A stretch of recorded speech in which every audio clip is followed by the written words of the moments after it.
Halo guys, kembali lagi dengan saya Asep. Mumpung lagi viral hacker, maka kali ini saya akan merangkum salah satu film hacker terbaik menurut saya yang berjudul WMI tahun 2014. Tanpa banyak bersenda gurau, langsung saja kencangkan celana dalam. Selamat menonton. Berlatar di Jerman, kisah akan berfokus pada seorang pemuda yang sejak kecil sering tidak dianggap oleh semua orang. Dia bernama Benjamin, tinggal berdua bersama sang nenek. Setelah ayahnya meninggalkan dia waktu kecil dan ibunya yang bunuh diri tepat saat Benjamin berusia 8 tahun. Tersisihkan dari lingkungan sosial membuat Benjamin menghabiskan banyak waktunya di depan layar komputer. Dan tepat pada usia 14 tahun, dirinya mulai mempelajari bahasa pemrograman, hingga mampu meretas sistem untuk pertama kalinya. Membuat Benjamin merasa telah menguasai sesuatu. Dengan nama akun atau panggilan WMI, Benjamin mungkin bukan siapa-siapa di dunia nyata, tetapi di dunia maya, lebih tepatnya di dark web dan kalangan para hacker, Benjamin merasa menjadi seseorang yang penting dan dianggap. Yang di situ dia memiliki seorang idola yang dianggapnya sebagai pahlawan. Karena bisa meretas sistem apapun di dunia, dia bernama Mr. X. Tak hanya membuat pemerintahan negeri kalang kabut, Mr. X juga dengan baik hati membuatkan sebuah program untuk semua hacker dan mendapatkannya secara gratis. Program itu bernama Ritalin. Ritalin itu adalah sejenis obat stimulan sistem saraf yang intinya supaya para hacker bisa mengkonsumsi agar bisa tetap terjaga lama di depan layar komputer. Ya semacam doping gitulah. Dan Mr. X memiliki 3 aturan penting dalam dunianya, yaitu pertama, tidak ada sistem yang aman, kedua, incarlah sesuatu yang mustahil, dan ketiga, bersenang-senanglah di dunia maya dan di dunia nyata. Sedikit mundur dari pembahasan utama saya, bagi yang belum tahu hacker itu apa, hacker adalah seseorang yang mampu menerobos sistem keamanan komputer atau jaringan komputer berbekalkan skill pemrograman yang mumpuni. Tujuannya pun bermacam-macam, mulai dari mengetes sistem keamanan hingga melakukan tindak kriminal, dan pastinya merugikan pihak-pihak tertentu yang menjadi targetnya. Kembali ke dunia nyata, Benjamin faktanya hanya seorang pengantar pizza yang masih bukan siapa-siapa dan tidak dianggap oleh siapapun. Sampai suatu ketika, dia melihat seorang gadis bernama Mary. Mary ini rupanya teman sekolahnya sewaktu SMP. Dan sempat naksir tapi belum pernah atau tidak sempat diungkapkan. Saat itulah Benjamin tak sengaja mendengar Mary yang sedang punya masalah dengan ujian mata kuliahnya. Dimana saat pulang, Benjamin berimajinasi apabila dia bisa memanipulasi ujiannya dan membantunya lulus, maka Mary akan jatuh cinta kepada Benjamin, menikah, punya anak, dan hidup bahagia selamanya. Untuk itu, Benjamin pun nekat menerobos kampus tempat kuliahnya, masuk ke dalam ruangan server utama universitas untuk mendapatkan soal ujiannya, dan apa hasilnya? Benjamin tertangkap satpam dan harus menjalani hukuman 50 jam pelayanan masyarakat, yakni menyapu kota yang selama ini tidak pernah menganggapnya ada. Di situ Benjamin bertemu dengan sesama pemuda bermasalah bernama Max. Ini wujudnya, yang ternyata sama-sama dihukum 50 jam atas kasus pembobolan dan peretasan sebuah sistem. Dengan kartu undangan yang diberikan Max tadi siang, Benjamin yang lugu dan polos pun datang ke sebuah pesta. Yang di situ ternyata ada Mary bersama kawan-kawannya. Benjamin diajak naik ke ruangan atas, yang di situ ada 2 orang sahabat Max. Yang pertama ada Stephen, seorang ahli software yang suka sekali adrenalin dan tantangan. Kedua ada Paul, seorang penggila yang memiliki nasib sama seperti Benjamin, yakni kehilangan kedua orang tuanya sejak kecil. Max pun meminta kebiasaannya, di mana dia mampu mematikan listrik di kompleks. Ini hanya dengan menggunakan laptop Apple saja, dan menyalakannya kembali dengan sangat-sangat mudah. Saat polisi muncul, Benjamin dan kawan-kawan pun segera kabur dari rumah itu. Yang di situ mereka membuat pengalihan perhatian dengan menjadikan teman Mary sebagai kambing hitamnya dan mengajak Mary untuk lari bersama mereka semua. Hingga akhirnya Benjamin bisa mengobrol berdua dengan gadis yang sempat ditaksirnya dahulu. Timbul masalah ketika penyakit Alzheimer neneknya semakin hari semakin parah, di mana dokter menyarankan Benjamin supaya mempercayakan neneknya supaya dirawat di klinik, sehingga Benjamin harus menerima fakta bahwa dirinya benar-benar harus hidup sendirian tanpa satupun anggota keluarga. Di tengah kegalauan itulah tiba-tiba muncul Max mengajaknya pergi ke suatu tempat di mana Benjamin akan mendapatkan sebuah pelajaran dan pengetahuan baru. Ketika Max tidak hanya bisa meretas dunia maya, tetapi juga bisa meretas seorang manusia di dunia nyata. Bukan berarti sebenarnya lebih ke arah tipu menipu, di mana Max mencari sebuah kotak donat bekas berikut dengan strip pembayaran di dalam kotak sampah dan pura-pura komplain ke kasir bahwa donatnya kurang 2. Yang alhasil Max bisa mendapatkan 2 donat secara gratis dengan cukup mudah. Nipulah intinya. Benjamin pun diajak ke sebuah parkiran yang di situ sudah ada Stephen Paul menunggu. Mereka ternyata berencana untuk meminjam mobil milik orang lain dan pergi ke sebuah gedung tempat diadakannya acara pertemuan. Sebuah partai politik yang hanya bisa dengan bermodalkan kartu identitas yang diprint dengan kertas HPS biasa dan foto yang diedit menggunakan Adobe Photoshop. Stephen bisa dengan begitu mudahnya diizinkan masuk ke dalam dan mengajak Benjamin. Meski awalnya menolak dan tak tahu apa yang harus dilakukan Benjamin, akhirnya dia pun paham dengan tugasnya, yaitu untuk meretas laptop yang ada di atas mimbar.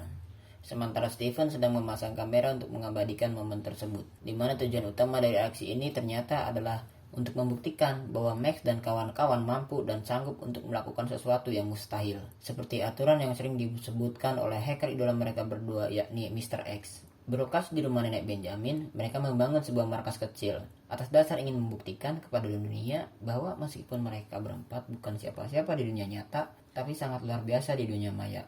Dan mereka tentu butuh nama untuk kelompok ini, sekaligus ciri khas dalam penampilannya yang akhirnya Max, Benjamin, Steven, dan Paul membentuk sebuah grup hacker bernama Clay. Dalam waktu singkat, kelompok Clay yang mereka bentuk pun mendapat apresiasi tinggi dari masyarakat berkat aksi-aksi lelucon yang mereka lakukan pada acara berita di televisi, perusahaan farmasi, lampu gedung, BBM naik, koruptor penegak hukum yang kejam, dan beberapa aksi-aksi yang cukup menarik perhatian banyak orang. Dan betapa kesalnya Max ketika aksi-aksi keren yang mereka lakukan ternyata tidak cukup populer di kalangan para hacker. Bahkan Mr. X tidak tahu siapa itu kelompok Clay. Apa itu Clay? Seolah mereka tidak ada apa-apanya. Sementara itu, kita beralih dulu ke pihak penegak hukum, di mana kita akan diperkenalkan dengan seorang penyelidik senior dari Europol atau Badan Khusus Kriminalitas Uni Eropa. Dia bernama Hane. Ini parasnya, yang diutus untuk menyelidiki tentang kasus pembobolan Bank Sentral Eropa oleh sekelompok hacker yang menamai dirinya sebagai Friends. Kembali ke Max dan kawan-kawan yang sedang menggunakan hardware ciptaan Paul untuk memenangkan sebuah undian berhadiah, di mana mereka memanipulasi jaringan telepon supaya hanya mereka lah yang bisa menghubungi pihak panitia, yang akhirnya berhasil memenangkan sebuah hadiah berupa mobil Porsche yang sangat mahal sekali.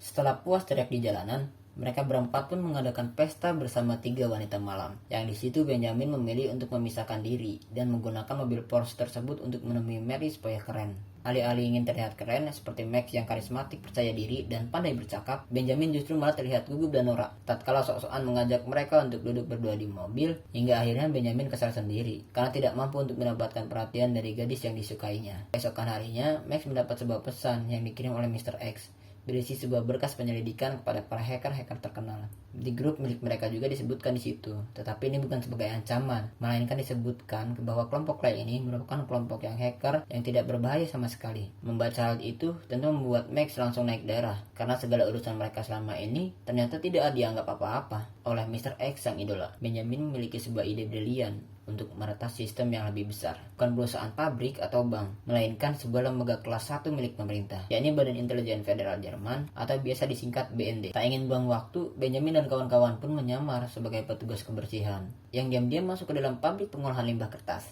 di mana sebagian besar limbah kertas yang ada di sini berasal dari gedung BND, yang berhasil mendapatkan sebuah kertas berkas milik karyawan. Mereka langsung pergi untuk melakukan apa yang dimakan phishing alias mancing. Bermodalkan surat bekas, mereka bisa mengetahui nama akun email si karyawan. Lantas dikirimlah foto kucing-kucing yang lucu beserta sebuah alamat website yang tinggal diklik. Ketika umpannya sudah dimakan, Stephen bisa langsung memanipulasi karyawan supaya mengirimkan 4 kartu ID untuk mereka bisa memiliki akses masuk ke dalam gedung B. Dan ya, menggunakan topeng badut, ciri khas kelompok mereka yaitu Clay, mereka berempat pun melakukan tugas masing-masing seperti meretas kamera CCTV, lampu, dan kode akses pintu masuk. Sementara untuk Benjamin, dia bertugas memasuki ruangan server utama untuk meretas seluruh mesin printer di gedungnya supaya mencetak gambar kelompok mereka sebagai bukti bahwa di dunia ini tidak ada sistem yang aman. Untuk merayakan keberhasilan ini, Benjamin dan kawan-kawan pun pergi ke klub untuk party bersama semua orang, di mana di situ terjadi hal yang cukup menyesakan, khususnya bagi Benjamin ketika melihat Mary, gadis yang disukainya, tengah bertukar jigong alias berciuman dengan sahabatnya sendiri yakni Max, sehingga dia memutuskan untuk langsung pergi dari tempat tersebut saat itu juga. Alhasil Max dan kawan-kawan pun menyusul Benjamin ke kontrakannya untuk membujuk dia kembali bersama mereka. Yang karena mungkin saking kesal dan pengaruh minuman beralkohol, Max mengatakan bahwa Benjamin tidak bisa apa-apa tanpa bantuan mereka bertiga. Mendengar perkataan itu tentu semakin membuat Benjamin lebih kecewa dan sakit hati, bagaimana tidak, sehingga tanpa mereka bertiga ketahui, Benjamin rupanya diam-diam sudah mengambil data rahasia penting milik BND ketika aksi mereka tadi, di mana Benjamin nekat memberikan data tersebut pada Mr. X sebagai hadiah supaya bisa mendapatkan perhatian dan penghargaan dari para hacker dan sang idola itu sendiri. Keesokan paginya, Benjamin benar-benar dibuat kaget tatkala tindakannya semalam ternyata sudah mengakibatkan seorang hacker tewas dibunuh, di mana hacker tersebut merupakan salah satu yang dibayar oleh BND, ya semacam informan atau mata-mata yang bertugas untuk mencari informasi mengenai para hacker yang terlibat kriminalitas. Nah, data yang diberikan kepada Mr. X sudah pasti menyimpan informasi rahasia, termasuk identitas asli hacker yang tewas ini, di mana Mr. X rupanya telah menjual data tersebut ke pihak mafia Rusia dan menyuruh mereka tersebut untuk melenyapkan hacker tersebut supaya tidak ada lagi mata-mata di antara mereka. Semua masalahnya sekarang adalah mereka berempat resmi menjadi buronan karena dianggap telah menjual data tersebut ke pihak mafia Rusia, dan dia sebagai penyebab utama kematian hacker, yang padahal kita semua tahu jika pelaku sebenarnya adalah Mr. X, sang pengkhianat para hacker. Terjadi sedikit perkelahian antara Benjamin dan Max, membuat wajah Benjamin lebam berdarah, yang pada saat bersamaan muncullah Mary yang datang di waktu yang tidak tepat, dan katanya ingin menjenguk Benjamin setelah semalam dia mabuk parah, tanpa dia ingat jika aksinya berciuman dengan Max semalam sudah sangat menyakiti hati Benjamin.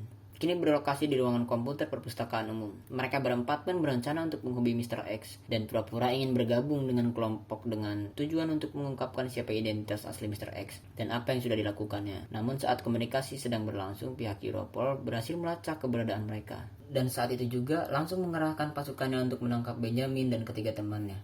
Setelah berhasil selamat dari kejaran Europol, mereka berempat pun memutuskan untuk melenyapkan semua jejak dan bukti, termasuk membakar rumah neneknya, yang menjadi markas utama mereka, di mana misi mereka selanjutnya adalah masuk ke dalam ruangan server utama Europol, demi bisa masuk komputernya Mr. X, dan mengungkapkan bahwa dia adalah pelaku yang sebenarnya. Alih-alih bisa menggunakan cara yang sama, yaitu menyamar sebagai petugas kebersihan, phishing, dan lain-lain, rupanya cara yang sebelumnya diterapkan untuk bisa masuk ke gedung Europol sangat sulit sekali, bahkan terkesan mustahil, dengan ketatnya keamanan di sana. Bahkan saat memasuki saluran pembuangan, tangan kanan Max pun sempat tertusuk dan luka akibat yang membuat mereka semua menyerah dengan misi ini. Sampai pada satu titik, ketika Benjamin merasa bahwa semua ini adalah salahnya, dia secara kebetulan mendapatkan sebuah celah tatkala ada seorang pengunjung menjatuhkan kartu ID-nya. Yang dengan kartu ID tersebut, Benjamin sendirian mendatangi security dan mengaku jika dompetnya tertinggal di ruangan kantin. Akibat terdesak dan motivasi kuat ingin lepas dari masalah ini, Benjamin kini memiliki sebuah kepercayaan diri untuk bisa berakting dan berhasil meyakinkan security tersebut untuk bisa masuk ke dalam ruangan kantin. Di situ Benjamin diam-diam menempel sebuah perangkat buatan milik Paul yang berfungsi untuk membuat jaringan tiruan. Yang intinya alat ini bisa membuat Benjamin masuk ke dalam server Europol tanpa dia harus berada di dalam sana. Berlokasi di sebuah kafe dengan laptop yang sudah tersambung ke server Europol, Benjamin tinggal selangkah lagi untuk mengungkapkan siapa sebenarnya Mr.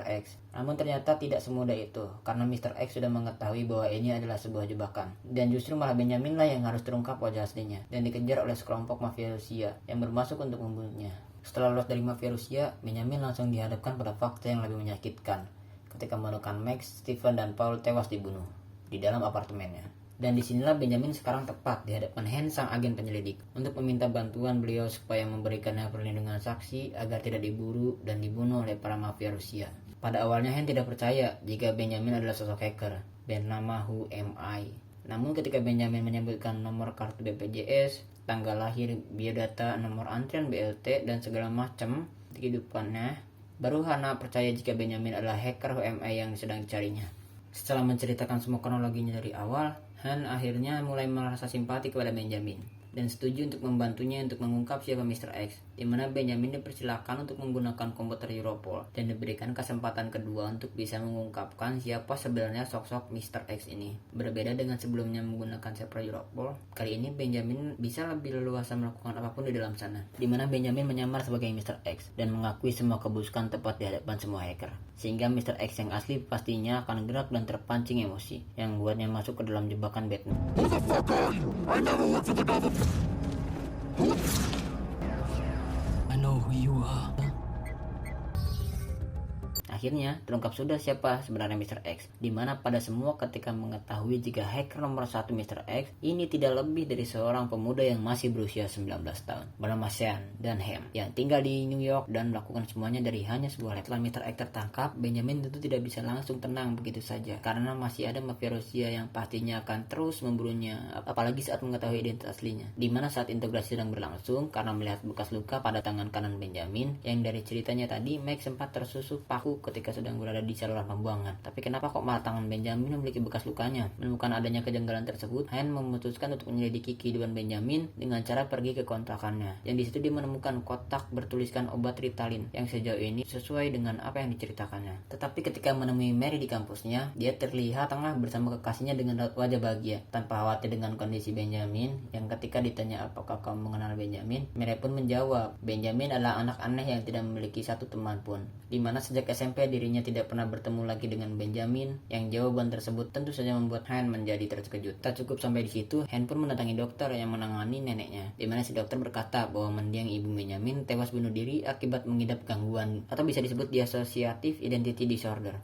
alias kepribadian ganda. Di mana saat Hen bertanya apakah gangguan tersebut bisa diturunkan ke anaknya, si dokter menjawab iya bisa saja, apalagi dengan mengkonsumsi obat-obat seperti Ritalin dan sejenisnya tentu akan memperparah gangguan yang dideritanya. Dari situ Hen akhirnya mulai menemukan fakta sebenarnya di balik sosok Benjamin. Di mana saat sudah kembali ke ruangan interogasi, anak pun dengan tegas mengatakan jika Benjamin mengidap kepribadian ganda, di mana Max dan Steve tidak lebih dari sekedar alter ego atau kepribadian ganda yang ada di dalam pikirannya saja. Saat itulah Benjamin langsung stres dengan apa yang sudah dialaminya, yang memang seseorang dengan gangguan kepribadian ganda tidak akan sadar jika ada kepribadian lain yang ada di hidup atau menguasai tubuhnya tanpa disadarkan atau diingatkan oleh orang lain. Kesimpulannya, Benjamin tidak bisa mendapatkan perlindungan saksi akibat sakit alias memiliki gangguan kepribadian. Yang memang program perlindungan saksi itu hanya diperuntukkan khusus untuk seseorang saksi yang sehat secara mental. Merasa bahwa Benjamin hanyalah pemuda polos tidak berdosa, Hen pun diam-diam mengajaknya masuk ke ruangan komputer utama milik Europol, di mana Benjamin disuruh untuk mengubah identitasnya supaya tidak bisa dilacak oleh siapapun termasuk mafia Rusia, sehingga akan membuat Benjamin menjadi seseorang yang bukan siapa-siapa dan tidak terlihat oleh siapapun. Disinilah Benjamin sekarang, di sebuah kapal besar menuju negeri antah berantah, di mana Anda semua yang ada di rumah pasti akan sangat terkejut ketika melihat Mary, Max, Paul, dan Stephen muncul di sana sebagai seorang manusia yang nyata. Faktanya, sebagian besar apa yang diceritakan Benjamin kepada Hen adalah sebuah karangan atau rekayasa semata untuk dirinya bisa mendapatkan simpati dari Hen yang alhasil membuat dirinya diizinkan masuk ke ruangan komputer dan mengubah identitas dirinya selamanya. Semuanya berawal dari pas Benjamin dikejar oleh mafia Rusia, yang mana ketika sudah sampai di apartemen Max dan kawan-kawan begitu kagum dengan Benjamin yang berniat untuk membereskan masalah ini sendirian. Yang pada akhirnya mereka berempat dibantu Mary memutuskan untuk membuat sebuah rencana paling gila, yakni menipu Hen sang agen Europol untuk bisa membuat namanya bersih dan menghilang dari data sensus penduduk. Tidak mudah memang menjalankan rencana ini. Benjamin harus mengalami sakit luar biasa ketika tangannya ditusuk paku untuk membuat bekas luka yang sama dengan Max, di mana bekas luka tersebut akan menjadi titik awal kecurigaan terhadap Benjamin yang memiliki kepribadian ganda. Pada akhirnya, Hen mendapat apa yang dia inginkan, yaitu Mr. X dan kelompok hackernya bernama Friends. Sementara Benjamin ini menjadi seseorang yang bukan siapa-siapa, tapi bisa membuat sesuatu yang luar biasa.